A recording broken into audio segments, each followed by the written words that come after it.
We're still on page 145. So what we have so far is that we're analyzing the dream, and the whole subject of the dream is Jacob is leaving the land of Israel. What's going to happen? And it is a confirmation that he will still be connected to God, that his position as the third patriarch, the father of the Jewish people, is secure, and the fact that he's leaving the land of Israel does not mean that he's cut off from that future. In 13 and 14, all the promises are for him and his future descendants, which means he's like the conduit, the medium between God and the future descendants. And it's a series of promises for him as a nation. We didn't quite finish those. 14 says, your offspring will be as the dirt of the earth, as I explained yesterday, but as dirt and not dust. And you shall spread out powerfully, west, east, north, and south. That means your descendants will take over more and more land. Now, as a matter of fact, I mean, we're not going to do this in any detail, but there are many different places in which land is promised to the Jewish people, and they're not identical. Usually they're divided between some places where 7 nations are mentioned and some places where 10 nations are mentioned. And the usual understanding is that when they initially conquered the land of Israel, they got the land of the 7 nations. In the future, Messianic era, it will be expanded to include the other 3 nations, which we didn't get at the beginning. So that could be what's referred to here by expanding outward. All the families of the earth shall bless them by you and by your offspring. That means to say, as we mentioned, someone will say to a child, to his own child, I hope that you'll grow up to be very successful. He'll say, I hope you'll grow up to be like one of those, because they are very successful. And there were times when that definitely was true. Times of David and Solomon. That's 13 and 14, which are the promises to the nation. 15 start with behold, because 15 is promised to Jacob personally. Behold, I'm with you. I will guard you wherever you go. I'll return you to this soil. For I will not forsake you, means abandon you, until I will have done what I've spoken about you. And as someone pointed out yesterday, that does sound like it implies that once I've finished doing what I'm promising you, then I will abandon you. The implication is correct. You just have to know what it means. Let's imagine you're working for IBM. Working for 3 years, you haven't had a raise, so you say to your superior, I think I'm doing good work. I think I deserve a raise. So he says, I'll take it up with the superiors. Comes back in 2 weeks. This is June. And he comes back in 2 weeks, and he says, you're right. We've examined your work record. You definitely deserve a raise. Starting January 1st, you are going to get a 10% raise. Very nice. 10% is a nice raise. Fine. What is going on between June and January 1st? Well, maybe your superior puts a note in his Google Calendar, send me a notification on December 20th that I have to remember to order a new figure for this worker, and so on and so on. Right?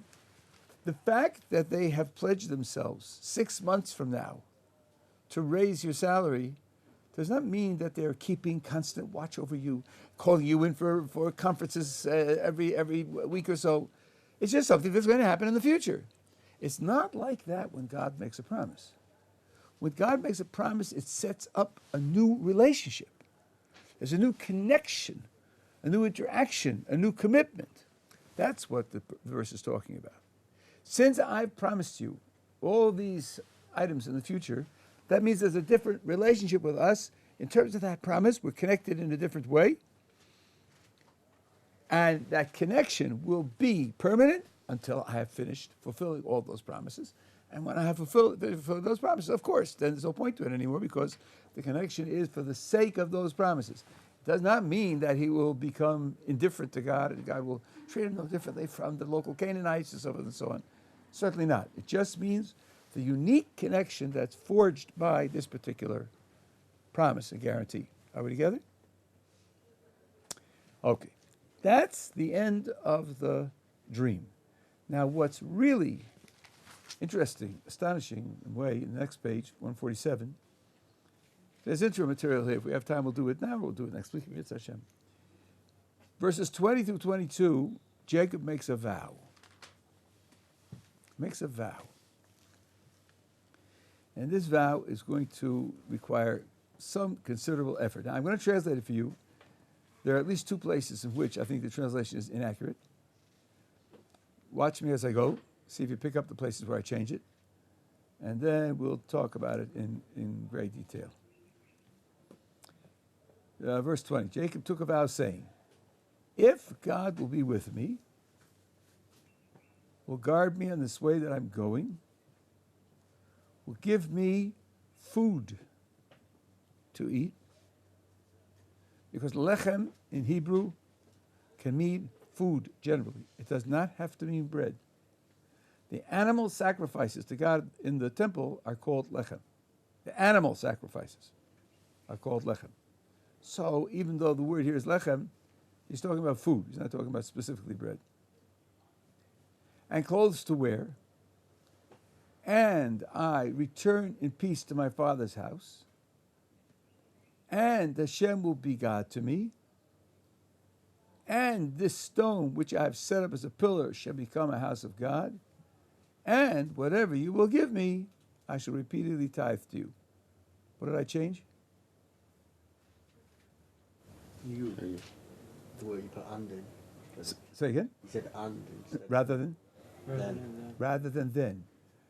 In biblical Hebrew, there's no word for then. In an if-then clause, there's no word for that. There is no such word. So all the phrases are joined by vows. That means if a long sentence with a lot of phrases joined together starts with if, you have to figure out where the then belongs. Because the actual words in the text don't tell you where it belongs. Usually, when you understand the sense of it, if what, then what, it becomes clear. We have to think to ourselves where the then could go. I would never recommend just blindly trusting the translator. Be alert on your own and think it through. As a matter of fact, your translator here has followed one standard opinion, but there's another standard opinion that puts the then in a different place. So we'll have to think about that. That's one thing we have to work on. Second of all, does the general content make you a little uneasy? What does it sound like? If God does A, B, C, D, E, and F. He doesn't trust him. Oh, good for you. I wasn't thinking of it. That's very good. What do you mean if? What do you mean if? Let's look at some of these clauses here. In 20, the first one is, if God will be with me. If God will be with me. Golly, on the previous page, in verse 15, it says, behold, I am with you. God told him, I'm with you. So what does he mean when he says, if God will be with me? Next in 20, will guard me on this way that I'm going. If God will guard me on this way that I'm going. What does it say in 15? I will guard you wherever you go. He says, if he will give me food to eat and clothes to wear. And then he says, 21, I'll return in peace to my father's house. And in 15 it says, I'll return you upon this soil. Maybe that's not exactly the same. But what about the first two? God should be with me and God should guard me. He was explicitly promised that. So I have to understand what this if is. What does he mean by making it an if? Just as you say, it sounds like he's calling it the question. It sounds like he doesn't really trust it. That's the second question we'll have to deal with. Another question, does it bother you that he's saying, if God will do A, B, C, D, and E, then I will do P and Q? Like it's not like he's not so much stretching the deal. It's like saying, like, oh, if you give me this, then okay, then I'll do it. Is making his service of God conditional. Let's make a deal. If you give me A, B, C, D, and E, then I'll do P and Q. Sounding like, and if you don't give, I'm not going to do. For the third patriarch, that sounds a little crass, a little low. to make his promise of service of God dependent upon getting benefits. So we have three questions of faith. Yeah. You read it differently as well, though. You could be like, he's weighing up two decisions, and he's like, I don't want to go, but if God's with me, I guess it's okay. It's like I don't want to go down to Gaza, but if God's looking over me, and if he's there, then I'll go. Oh, but that's not what he's promising. What does he promise in 22? He promises this stone, which I've set up as a pillar, will become a house of God. That stone he set up here is in Israel still. It's not where he's going. He's going to be 100 miles away, 200 miles away. Where's the stone? Sorry, say again? Where's the stone, sir? The dream takes place in Israel. The dream is telling him what's going to happen tomorrow when he crosses the border. When he wakes up in the morning, before he starts moving again, he dedicates a stone. That's in the interim verses that I skipped. And whatever you'll give me, I'll tithe to you. That's a promise for a lifetime, not just where he's going on this trip. Let's solve this problem first. What's troublesome here is the thought, if you do this for me, I'll serve you. If you don't do this for me, I won't serve you, making his service conditional. There's another way to read it. Not really. No, this general thought will not depend. It will not change it. You'll see. Imagine a person going out to war. You have this in the prophets. A person going out to war. It's a war. Will I survive? Will I not survive? It says, if, God, you enable me to survive, I'll offer a sacrifice to you. Is that also conditional service? Not really, because what's the alternative? The alternative is that I will be dead. So, of course, if I'm dead, I won't be able to serve you. It's not, if you do a good thing to me, I'll serve you, and if you don't, I won't. That makes the service conditional. Here it's, if you preserve my life, and I'm able to, this is what I will do. Of course, if I'm dead, I won't be able to do it. When the if is, if you make it possible for me, and the then is, I will serve you, the alternative is only if it's impossible. Of course, if it's impossible, I can't do it. That's not called conditional service. Now here, Jacob's asking to be protected, preserved, survive, and come back. So first of all, if he promises that he's going to set up this stone as a house of worship, if he's 200 miles away, he can't do that. He's got to be preserved, protected, and brought back in order to make this stone into a house of worship. He says, I'll take a tenth. I'll give a tenth of everything you give me. Well, suppose God gives him 0. Last time I checked, a tenth of 0 is 0. So again, if you give me, of whatever you give me, I'll give away a tenth. Of course, if you don't give me, a tenth of 0 is 0, and I won't be able to give away. So the promises here are only, if you make it possible for me, this is what I will do. He's not making his service of God conditional. Yeah. It also really can't be conditional if there's no then in Hebrew, right? No. There's no word for then. But the understanding of the sentence is if then. Right. Otherwise, it loses its sense altogether. 4 and 15, when he says, behold, I'm with you. Now, basically, couldn't you assume maybe now he's saying, well, if, like now that God will be with me, instead of, well, if then, you could say, well, now that he's with me, this is what I'll do when I... But it doesn't say that. The word if is explicit. The only word that's missing in Hebrew is then. And when you start a sentence with if, you are to understand that somewhere in the middle it makes a transition to then. The Hebrew language has if-then constructions. You couldn't have a functioning language if you didn't have if-then constructions. It's just carried by the if, plus your understanding of how you read the content of the sentence. Okay, so that answers that question. The other question, general question, before we get to where the then should belong, what does it mean that he's making it conditional? This is something you need to know. It's a little brutal. When God promises for the future, the promises have strings attached. There's fine print at the back of the contract. It's not free. It's only if you deserve it. Even though when God says it, he says, this is what I'm going to give you. But the relationship that God has with man and the understanding of this text is that it's always based on some condition. Tosfos, one of the commentators in the Talmud, puts this in a brutal fashion in several places. It says, do human beings have free will to commit suicide? You bet. Human being always has the free will to commit suicide. Then if God says something's going to happen in the future, it doesn't have to happen. Because the human being to whom he's promising it could always commit suicide, and then it won't happen.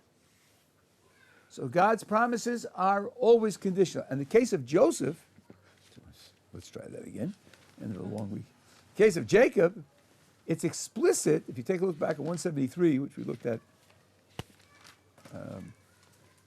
once before, here I would say it's explicit. This is Jacob on his way back to the land of Israel, and he finds out that his older brother is coming to meet him, Esau, with an army of 400 men, and he is sore afraid, and he asks God for help. Verse 10, then Jacob said, God of my father Abraham, God of my father Isaac, Hashem, who said to me, return to your land, to your relatives, and I will do good with you. I have been diminished, I've been made small by all the kindnesses and all the truth that you have done your servant. You did great kindness to me and great truth, whatever the truth means, and that made me small. Is that a way to, miniature your size? Go back from a size 10 suit to a size 8 suit? Just God does kindness. What could it mean that God made Jacob small by all the kindnesses that he did to him? What it means is Jacob says, I know that kindnesses have to be earned.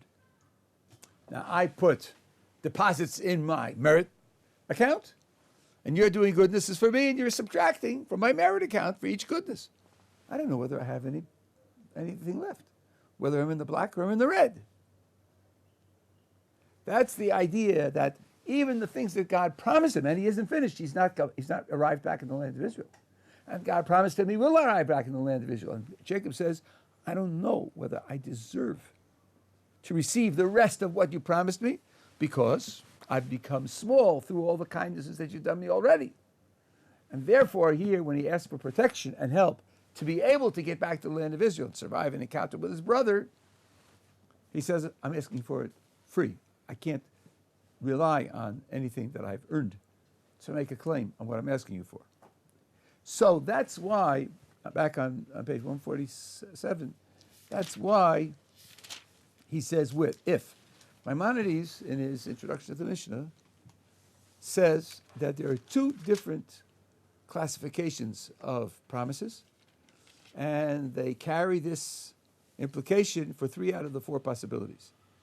When God makes a promise, it may be a promise of something good or something bad. And when God makes a promise, it may be for the person to whom God is speaking, or it may be for others. He tells it to this prophet communicates it to others, and it is directed at others. So you have 4 possibilities, good or bad, for the prophet himself or for others. Only 1 out of the 4 is absolute, says Maimonides. If it is told to a prophet for others and it's good, then it's absolute. Then it must happen. But if it's bad for the prophet or others, or if it's told to the prophet but it's only good for himself, then it's not absolute. Then it might happen or might not, depending upon his merit. Part of this you find in the book of Jeremiah in an explicit conversation. Jeremiah was confronted by a large group of false prophets. Jeremiah is telling the people that God has decided to punish them, and the Babylonians are going to win the war. We're going to win the war, destroy the temple, and take the people into exile. And the false prophets are saying, not so, everything's going to be fine. No problems. God will not abandon his city and his people. We are invulnerable. The Babylonians can't win the war. So Jeremiah says, you guys and I are not equal. If what I say comes true, you are proved to be false prophets. Why? Because you're saying in God's name something that's good for the Jewish people as a whole. That kind of prophecy must come true. If it is true, it must come true. But I'm prophesying something bad. That doesn't have to happen. It means, what I'm telling you now is designed to tell you the truth and to forestall a certain critique that you might be thinking of. It means that a prophecy of something bad going to happen is a warning. It's really the nature of a warning. Obviously, if the Jewish people repents and changes its ways and improves, that can stop any prophecy of a bad thing happening.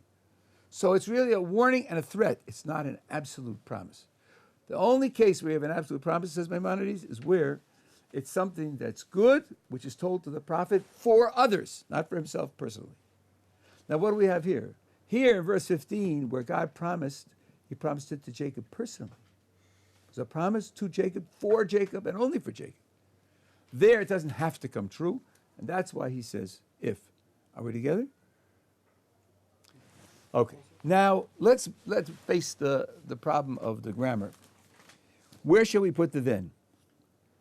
The general sense of this vow is, as we've said already, is if God will do things for me, then I will do things for him. Let's go through clause by clause and ask where it could go. He starts, if God will be with me.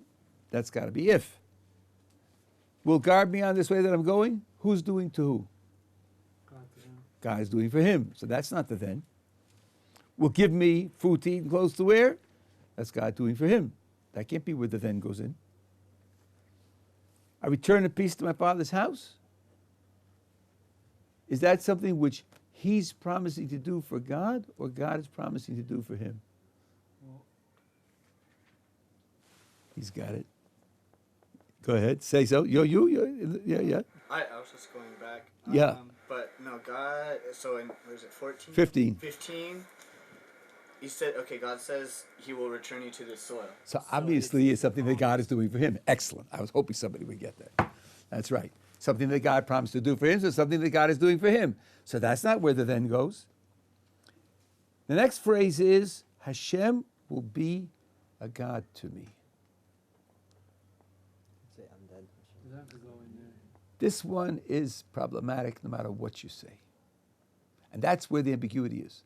Some want to put the then before this one, and some put it where your translator did. The next one. After the beginning of 22 is clearly things he's promising to do for God. He's going to make this house a shrine. He's going to give a tenth. The swing phrase is, Hashem will be God to me, and intuitively, it's bad either way. Let's put it in part of the if. If Hashem will be a God to me, what's the alternative? God is going to go on vacation? God is going to abandon him? God's not going to be related to him? There isn't such alternative. What's the other alternative? To say that the then goes before. If God will do all these things for me, then Hashem will be a God. I'll pledge allegiance to God. That really would be conditional worship, because you can pledge allegiance to God anywhere, under any conditions. In Israel, outside of Israel, independent, dependent, slavery, makes absolutely no difference. So whichever way you think of this phrase, intuitively, it's hard, whether you put the then after it or before it. Now the commentators are split, Rashi and the Ramban, and each one takes it one side or the other, and they explain it, each one gives an explanation for each side of the then that it could be on. Let's take it the way it is written in the text. And if Hashem will be a God to me. Rashi explains that Jacob here is quoting something that God himself said earlier. It's chapter 17, verse 7. Here, God is speaking to Abraham when he gives him the mitzvah of doing circumcision, and he's giving him all sorts of promises for the future. We can just look at 7. I will ratify my covenant between me and you, and between your offspring after you, throughout their generations, as an everlasting covenant, to be a God to you and to your offspring after you. God here is promising Abraham something special, something unique. When he says, I will be a God to you and a God to your offspring after you, that doesn't mean God is going to abandon the Chinese.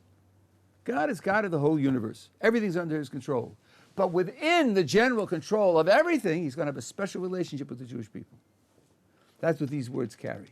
So, on 147, when Jacob puts it into his vow, and he puts it in the if part, what he's saying is, if you continue to have that special relationship with me, that you promised to Abraham 2 generations ago that would go to his descendants, if I'm the one who's designated to carry that special relationship, then in particular, I will set up this pillar as a place of worship, because that'll be my job.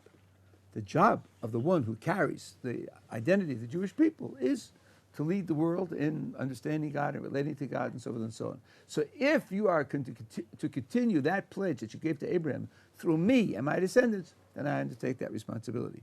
But if not, it won't be my responsibility. That's how how Rashi explains it. The Ramban explains it the other way, that the then comes first is something that he's promising to do for God. And we said, that means service of God is conditional, because here you can serve God anywhere that way. You say, only if you take me back. And here the Ramban pulls in what we said before about the ladder. This is a beautiful intellectual move. The Ramban says, remember the ladder?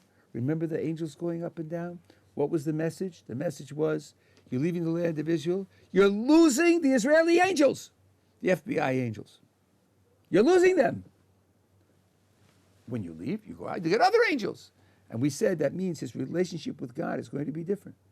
The way you relate to God inside the land of Israel and outside the land of Israel is different. So Jacob says, I know, you told me that. If you bring me back to the land of Israel, then I promise to reconstruct that special relationship with you that you can only have in the land of Israel, because living in the land of Israel doesn't make it automatic. Just take a trip to Dizengoff Square and you'll see that living in the land of Israel doesn't mean you automatically have a special relationship with God. So you can put the Hashem will be a God to me in the then part, and it also makes perfectly good sense. It also makes sense like in the order. Like he says it right after he says, and I will return to you. Yeah, it works nicely that way. It works nicely that way. That's true. Okay, where do you go? Yeah. Is there any particular reason why in the Hebrew, when Jacob is saying, I shall repeatedly tie to you, he says lach in the feminine form? No, that's a stylistic thing, and it switches back and forth that way over and over hundreds of times. There must be some sort of significance to it, but in general, in terms of the plain understanding of the verse, it doesn't carry any significance. It's like that hundreds of times in the Torah. Yeah. Before, when you said that a good prophecy means that it's true if it does come true? No, I said. Or, I'm sorry, bad prophecy. No, let's try to get it straight. We're talking about the content of the prophecy. Does the prophecy say something good is going to happen or something bad is going to happen? If it says something good is going to happen, and it says it for someone else, God says to A, something good is going to happen to B. Unbeknownst to B?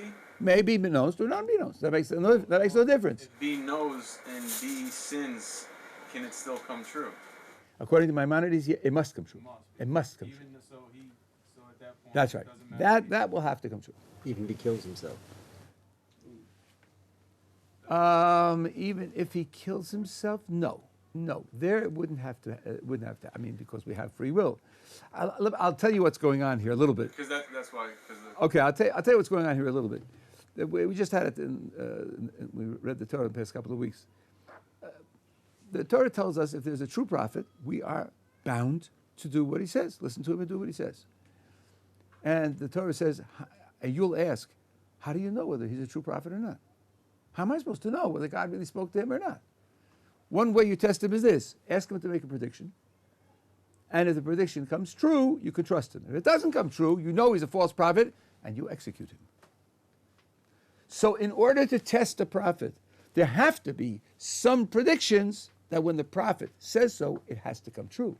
If there's always an escape clause, there's always a reason why it didn't come true, because they repented, because they improved, and so forth and so on, you'll never be able to test who was a true prophet. So there has to be at least one category where he makes the prediction, and if it doesn't come true, then you know that he lied. Right? Now, of course, if the person he's testifying about commits suicide, then that means that the person made it impossible to be a test. So he's asking for another test. But there has to be something, and typically it's something good for the Jewish people, and Jewish people isn't going to disappear. That's promised by God. So, yeah. I'm trying to understand why Jacob is doing the if and then with God, trying to barter with God. And is it because in the 17 verse 7, God says that the covenant only exists in the land of Canaan? Like, Jacob realizes he's about to leave that, and he might be putting that covenant, sacrificing that covenant as he leaves. And so he's trying to barter with God, saying, if you let me come back, the original covenant is still good. No, I don't think that's right, for several reasons. First of all, as we said before, God has already promised in this. Maybe a conditional promise, but he's already promised in this, number one. Is it everywhere, the promise, or just in Israel? Oh, so before he has the dream, he was worried that leaving the land of Israel might mean he was cut off. That's what I'm trying to... But if you look at verses 13 and 14, where God promises him that the future of his being the head of the Jewish people is guaranteed, and it says nothing there about being in the land of Israel. 13 and 14 are the promises for his national future, and it says nothing about being in the land of Israel. And indeed, how does it work out in the end? In the end, the Jewish people comes into existence where? Jewish people comes into existence in Egypt. In Egypt. 70 people go down to Egypt, that's not a nation, and they become a nation in Egypt. And then they're released and they receive the Torah outside the land of Israel at Sinai. So this all happens outside of Israel. So creating the Jewish people does not have to happen inside the land of Israel. That may be part of what he learns from the dream in 13 and 14, that this promise is not dependent upon its happening in the land of Israel. It doesn't depend upon that. So then he can't be worried about that when he wants to say, if you bring me back. He wants to come back. He wants to see his parents again. He wants to live in the land of Israel as much as he can. But it's not a question of calling the covenant about his national future into doubt. Okay. That's number one. And the number two, I explained it that it's not barter. You're looking for an explanation as to why he's bartering. The way I explained it, it's not barter. When a person goes out to war and he's worried about dying, and he says, if you preserve my life, then I'll offer a sacrifice. Right? The alternative is only being dead, and then he won't be able to do it altogether. Okay, that's the vow, which is extremely important. Let's work on some of the interim verses here on 147. He has a dream, 16 at the top of the page. Jacob awoke from his sleep, and he said, surely Hashem is present in this place, and I did not know. Now here you have to read sensitively, read what a person says. Surely it's God, and I didn't know. Who cares whether you knew or not? Why are you bothering to say I didn't know? What's the point of that? We learn new things all the time, don't we? Not every time I learn something new, I say I didn't know. Of course you didn't know. You're an awake person, you read in the headlines, and say, oh, I didn't know that. Why did I look at the headlines? Because I want to know what's going on, which I don't know. What's the point of saying I didn't know? When do you say, normally, as a human being, when do you say I didn't know? When you learn something new.